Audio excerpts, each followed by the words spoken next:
pav bhaji. This is one of my all-time favorite Indian comfort foods, and tonight I'm going to show you how to make it. We're going to start by boiling about 3 cups of vegetables. I have potato, cauliflower, peas, and carrots. In the meantime, heat some oil with a little bit of butter, and then I'm going to throw in 1 finely chopped onion and cook until translucent. Then throw in 1 finely chopped green bell pepper and cook just till it gets a little tender. A tablespoon of ginger garlic paste. I'm out of ginger, but that's okay. Now I'm adding in 3 large tomatoes I chopped up, a teaspoon of salt, and then I'm going to cover this and let these tomatoes cook down for about 10 minutes or until they're nice and mushy like this. Now season it up with 3 tablespoons of pav bhaji masala, a tablespoon of coriander, and you can also add some red chili powder if you like. I'm just not because of my son. Break out your potato masher and we're going to start mashing everything together. Once your vegetables are fork tender, we're going to throw those in too and just keep mashing. Mine is a little thick, so I'm going to add about 3/4 cup of water and keep mashing. At this point, it is important to give it a taste and adjust any spices as you need to. I needed a little more salt, about a tablespoon more of pav bhaji masala, and I also threw in about a tablespoon of butter. But you just have to taste yours and see what you'll need. To finish it off, I add the juice of 1 lime. For our pav or bread, I melted some butter. I'm going to sprinkle in some red chili powder and some coriander. And then we're going to let our bread soak up all this delicious butter and get all nice and toasty. Make sure to garnish with cilantro and serve with some freshly chopped onions, and that is how you make... Congratulations, Italy. Let's make some pasta. A little white, green, and red in here to honor your special day. Let's go. In a cold pan, olive oil, thinly sliced garlic, optional, sun-dried tomatoes. Turn the heat on, let it sizzle. Add in your cherry tomatoes, pinch of salt, chili flakes are optional. Once they're blistered, add some basil and take them off the heat. In salted water, boil your pasta of choice till dente. Add it to your cherry tomatoes with a little bit of the starchy water. Serve with a touch of olive oil. Fresh parm is optional. Enjoy and follow for more. Every time I post this pasta bake, I always get asked for the recipe, so here's how to make it. In a large pot, I season my water with oil, salt, black pepper, and garlic powder, then bring it to a boil. Once the water is ready, I add my pasta and twirl it around so it doesn't stick. Then I saute my onions and bell peppers, then add the garlic last because it cooks very fast. Once cooked until fragrant, I add my sausage, and you can use any type that you'd like. Then I add milk and cream cheese and my Tex-Mex cheese blend. And obviously I add my seasoning mix. I add in my pasta bag the rest of the seasoning and mayo, which is one of the most important parts. Then place it in the baking tray, add in more cheese, and baked it at 405 degrees. I let it sit in the oven for around 25 minutes until the top was golden brown. And oh my gosh, look at that. You're in charge of mashed potatoes this Thanksgiving. Here are my secrets to getting them super fluffy and creamy. Start out by adding your potatoes to cold water along with salt and garlic cloves. Bring that to a boil, and as the potatoes soften up, so will the garlic, and it's going to add a beautiful flavor to this. And we'll break up the potatoes until there are no more clumps. Now we'll stream in our whole milk and lots of butter along with salt, black pepper, and my secret ingredient, which is cream cheese. Feel free to add as much milk as you like depending on how thick or thin you like your mashed potatoes. I like to add some parsley, black pepper, and more butter on top, and that's basically it. Our last step is to enjoy. Okay, I make this usually when I've barely got anything at home. It's so easy to make. If you watch this and you still don't know how to make it, then you know what? You need to go stock up on pot noodle because only God can help you at this point.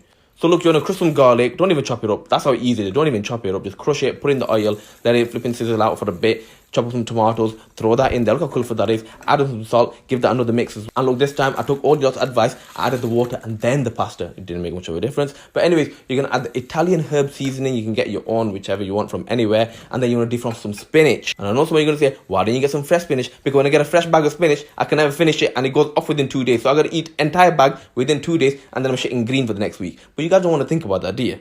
Anyways, you want to add in your spinach, mix that in, pasta's done now, throw that in, salt it a bit, mix that up as well. Look how good it looks already. And I know some of the meat police are going to jump in and say, oh, why didn't you add meat? Look, you can add meat if you want to. I'm not your dad. Do what the hell you want. Now anyway, chop up some fresh basil, put that in there, plate it up, and that's just Hot Girl Summer Friendly lemon garlic chicken pasta. Let's go.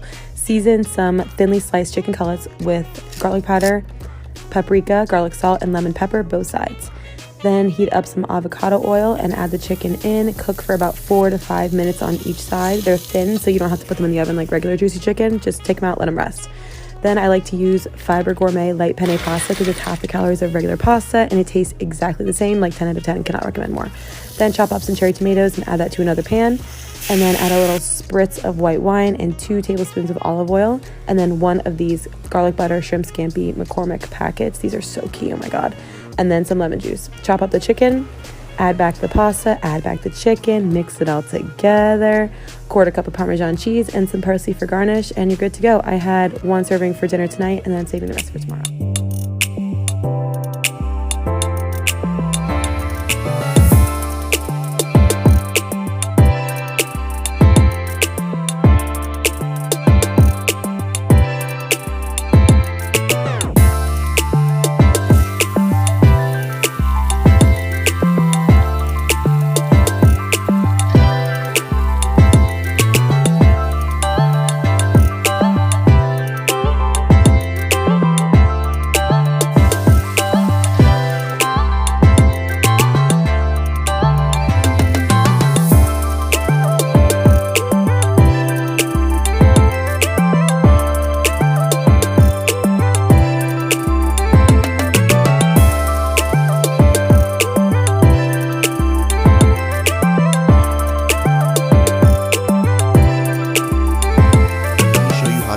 Best 3-cheese chicken lasagna. Add some olive oil to a pan over medium-low heat, 1 minced yellow onion. Go ahead and saute your onion for at least 2 to 3 minutes until translucent. Toss in 1 pound of ground chicken or ground turkey. Now just mince and fold in your chicken with your minced onion. Now add in some seasoned salt, oregano, red pepper flakes, and thyme, 1 teaspoon each. Now mix everything together, and you gotta cook this for at least 10 to 15 minutes, at least until the chicken is kind of brown, like this. Now in a pan over medium heat, melt a 1/3 cup of cold butter. Now sprinkle in 1/3 cup of flour. Now just whisk this together to incorporate the flour and butter, and you kind of want to cook out the flour taste for about 2 to 3 minutes. Now turn off your stove completely and pour in about 1/2 cup of milk. Whisk until incorporated, and then pour in the remaining 1.5 cups of milk. Keep whisking, but the steps I just mentioned will help to ensure you have no clumps. Now pour in 2 cups of chicken stock or vegetable stock and whisk again. Now turn your stove back on over medium heat and season with 1 teaspoon of salt and pepper. Now allow your sauce to thicken, whisk occasionally, and it should come out smooth like this. Now pour in your ground chicken and mix. The sauce is so good you could just eat this as a soup. Now grab your pan and add in 1 or 2 ladles of sauce at the bottom. Add on 1 layer of cooked lasagna noodles. Comment below if you need tips and tricks on making the perfect al dente lasagna noodles that don't stick. Now add in your own shredded cheese. Shred it yourself, please. And I'm using mozzarella and white cheddar for this. Now add in some baby spinach. Yes, baby spinach. It's healthy for you. Y'all see that ugly cut I got on my thumb? I promise you I'm not bleeding into the food.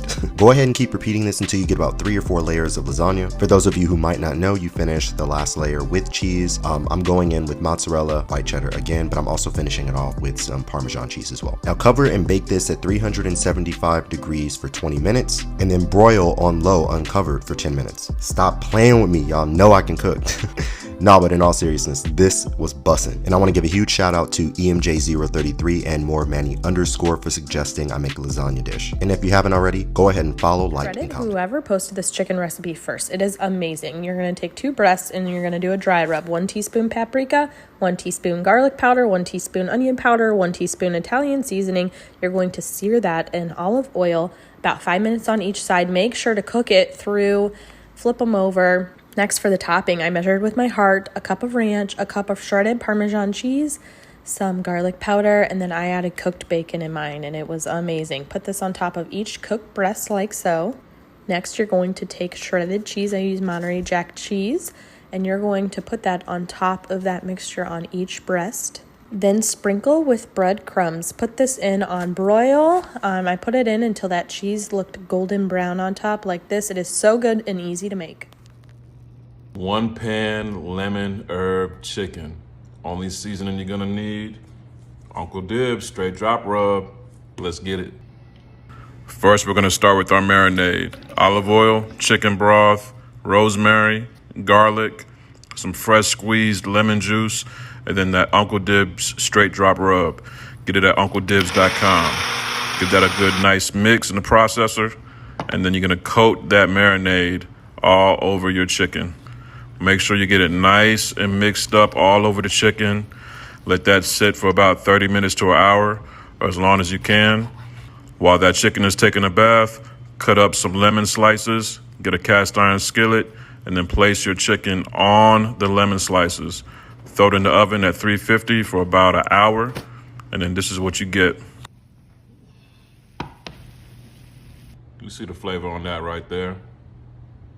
Let's try it out.